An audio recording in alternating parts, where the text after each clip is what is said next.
Hello viewers, welcome in another episode. It will be rather long episode, not very long but not short for sure. And it will be made of two parts. First one will be just me talking not funny things, pretending to be funny about those models, mostly Hot Wheels, but we have one Matchbox as well. It will be about cars in Golf livery, and we will start from those two Shelby Cobras Daytona.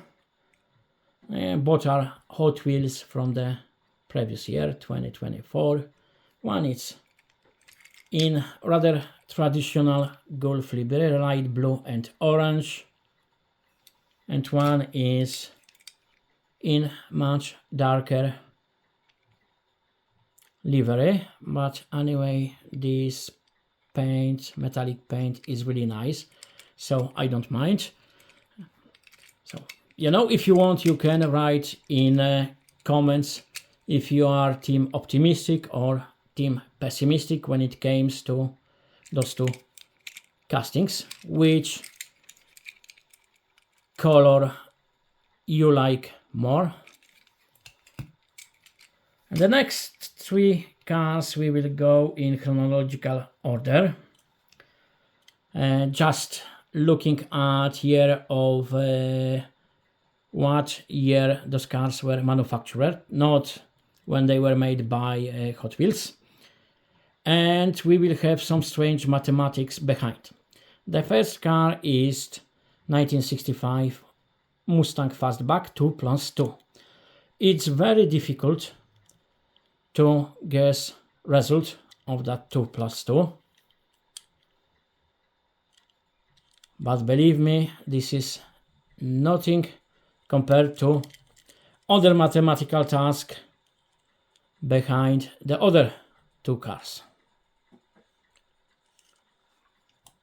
I told you I will pretend to be funny. Here we have Olds 442, which is 6. It's even much difficult than with Ford Mustang. Or at least if you want to tell bad jokes, it is. It is really nice casting. Both those cars are in classic Golf livery. And now we have another car which makes, the numbers make no sense.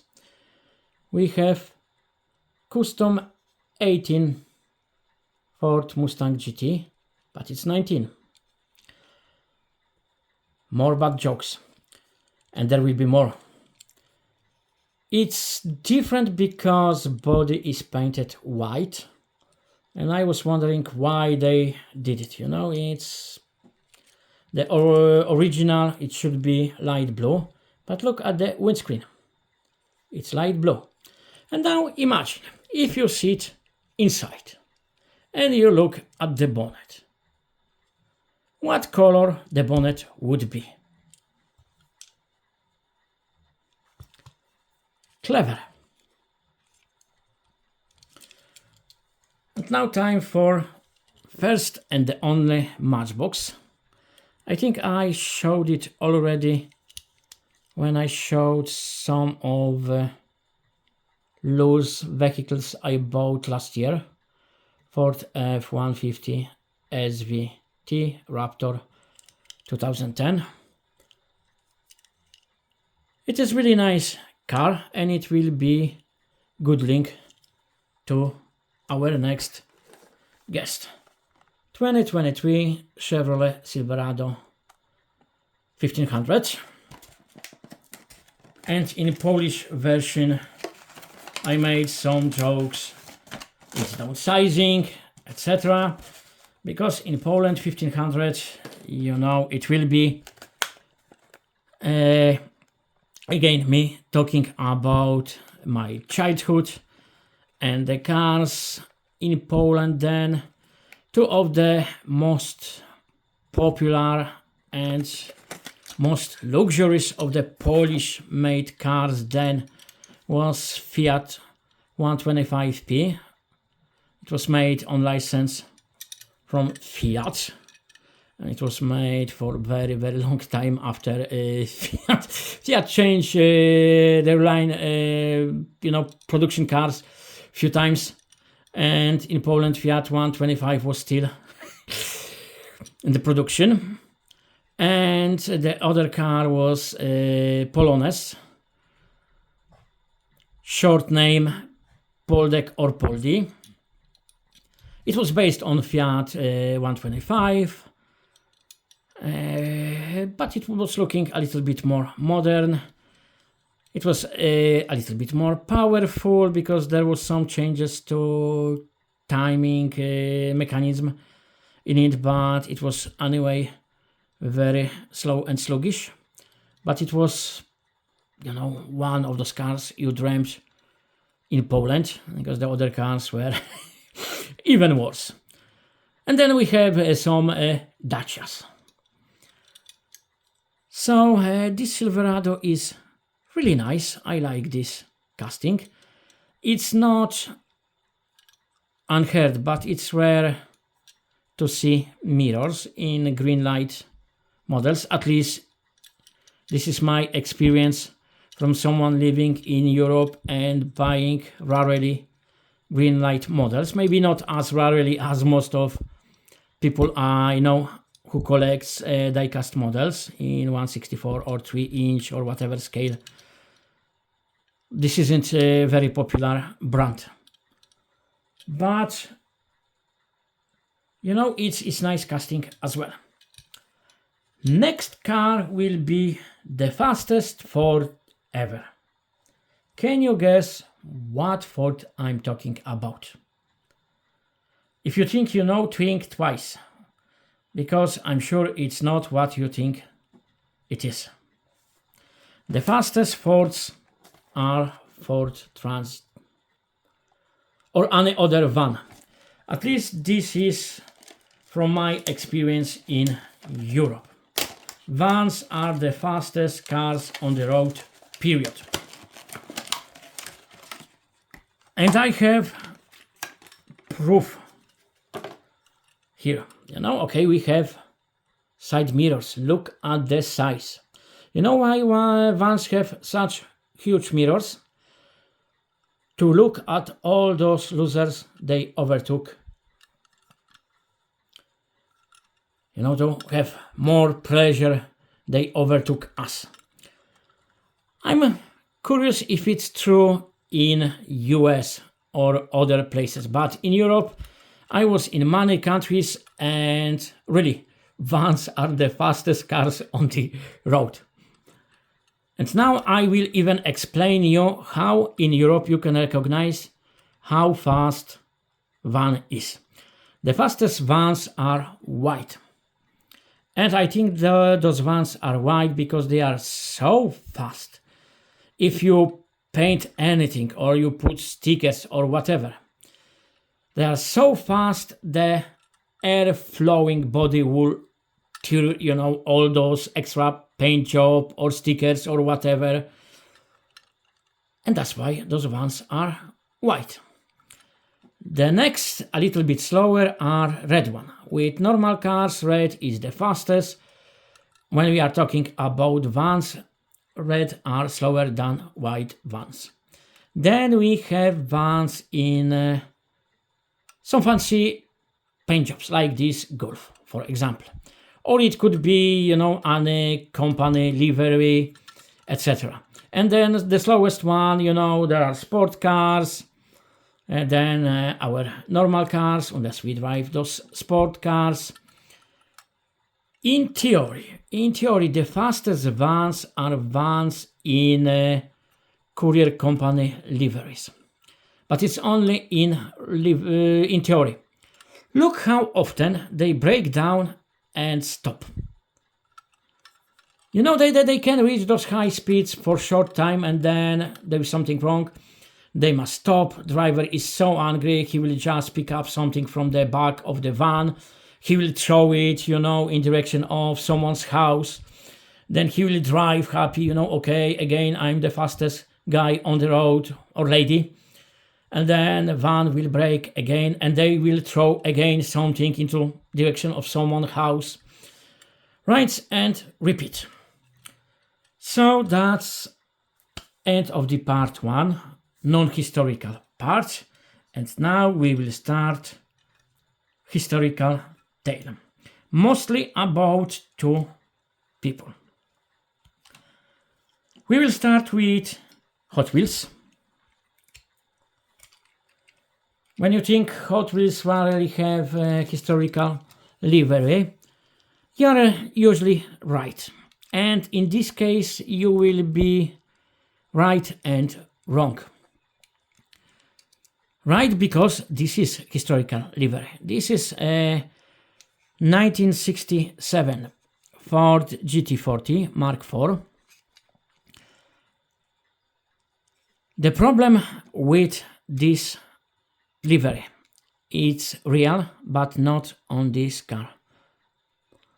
Ford GT40 Mark IV started in only 2 races, both in 1967. It was 12-hour Sebring and 24-hour Le Mans. And Ford won both of those races. This livery is tribute to this Ford GT40, but Mark I. And now let me introduce you to 2 people. I will talk mostly, but not only. First one is Pedro Rodriguez, one of the drivers of this car. The other one is Luigi Bianci. Despite Italian name, he was Belgian driver, but from what I remember, he was born in Italy. So Pedro Rodriguez, Italian driver, and Bianci, Belgian driver, they won Le Mans in 1968. And there is another person, you know, talking about Ford GT40, Le Mans winning races, Gulf livery. There is another person I must mention. It's John Wyer. That's the person behind JAW Automotive Engineering Limited, or long John Wyer Automotive Engineering Limited. Company behind those Fords and the Porsches I will show you soon. Behind those racing cars in Gulf Oil Company livery, because Gulf was his sponsor. JW Automotive Engineering history started in 1968 after Ford closed Ford Advanced Vehicles. Ford Advanced Vehicles, it's a very short chapter in Ford history. They weren't as successful, Ford wasn't happy, so they closed that branch, and John Wyer started with his company, John Wyer Automotive Engineering Limited. And straight, you know, 1967, this Mark IV is winning races, you know, those Fords are winning races.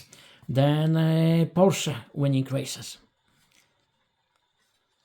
This 143 model is one of those budget but still very nice and quite detailed 143 scale models. Great value because they are around price of Hot Wheels Premium, which for me, that's fantastic, you know, value for my money. And it's just fantastic looking car. But I told you there will be Porsche as well. Here we have Porsche 917 KH Golf number 2. KH means short tail.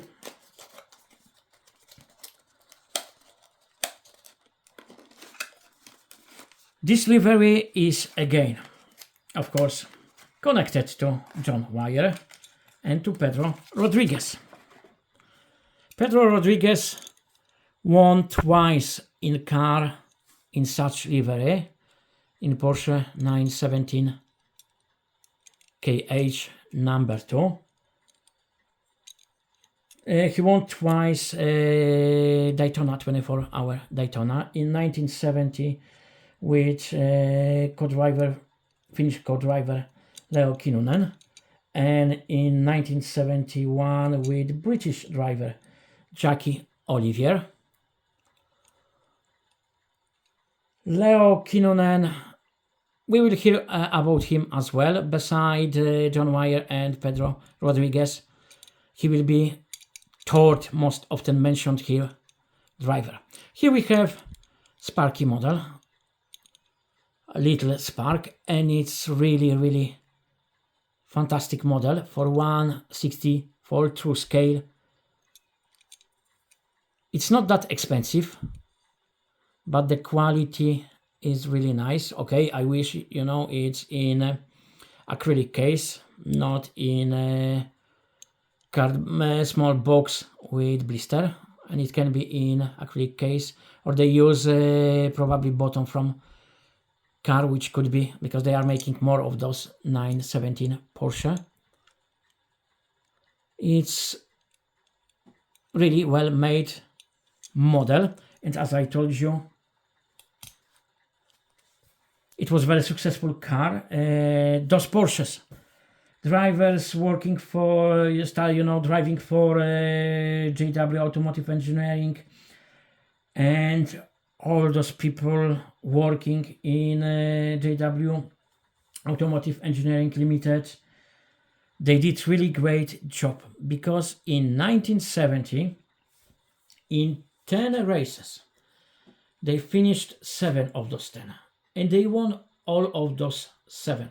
If they finished race, they were on the highest podium level. One of those 3 races they didn't finish was 1970 Le Mans 24 in this, it was real Porsche 917K. And the drivers, Rodriguez, Kinnunen again. It's again one of those cheap but really nice 143 models. And when I will be presenting you this car, I will tell you more about Pedro Rodriguez, because sadly his story is coming to an end, sad end. In 1971, he crashed.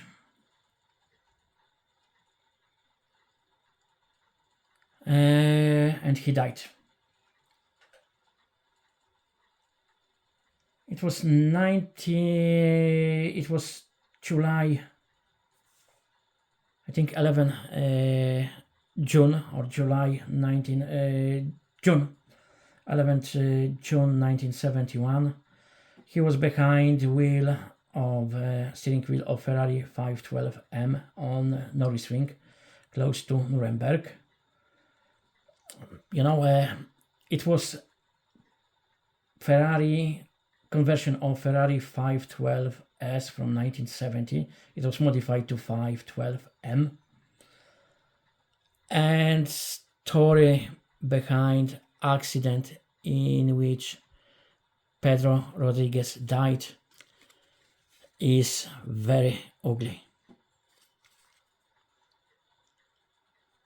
Because soon there was hunt for scapegoat. There must be someone guilty. There must be someone punished, and the first choice of some officials, not only officials, was another driver, Kurt killed. Pedro Rodriguez just overtook Hilt, and then that accident happened. Official version at the beginning was Hilt didn't give way, he blocked and caused that accident. There was, people were demanding, even officials were demanding, banning Hilt for life, and he was banned for life. Luckily, there was retrial same year, and Hilt was clear. You know, still his name is tarnished. For many people, he is the person who is guilty of that accident. Doesn't matter, it's not true. That's what many people will tell you. We don't know exactly what happened. People who witnessed this accident, their story is fitting what Hilt himself told. He was doing around 220 kilometers per hour. They think Rodriguez was doing probably 40 kilometers faster, driving 40 kilometers faster than him. He overtook Hilt on the left, and then 120 meters in front of Hilt car. Porsche swerved to the right, hit the wall, spinned and burst into flame. Witnesses, some of them were photo reporters. They reported that shortly before car swerved to the right, the Ferrari swerved to the right, they could see smoke coming from the front right wheel. We don't know if it was maybe brake locked, or if it was malfunction of suspension and wheel moved maybe sideways or so. We know only the car swerved, hit that wall, and at that speed Pedro Rodriguez has no chances to survive. Not in this car.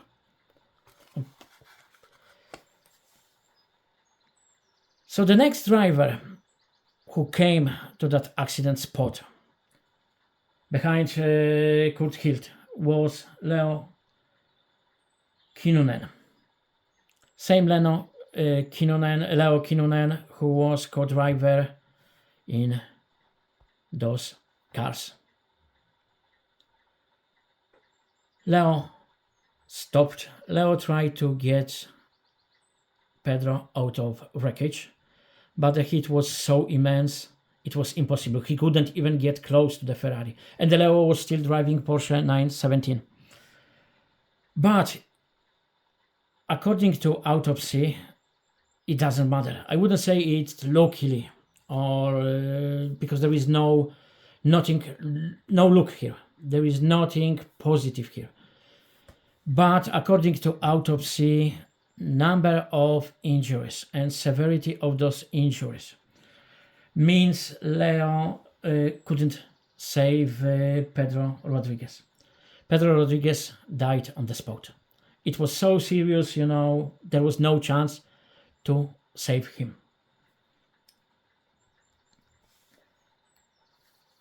So this is all of what I wanted to show you today.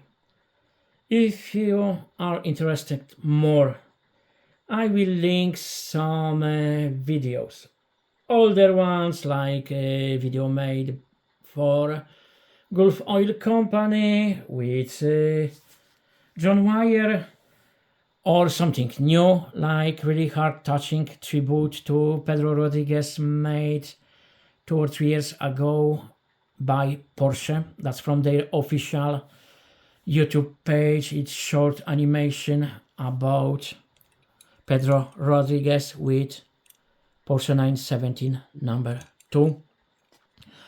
I will put their link to video about tribute to Porsche in Gulf livery from the official Porsche channel as well. And just to, as cherry on the top, I will put link to fantastic fictional movie, but movie in which we can see those fantastic cars, at least some of them. Fantastic movie from 1971, Le Mans, with Steve McQueen. That's all for today. As usual, all the best for all of you, and see you soon. Bye bye.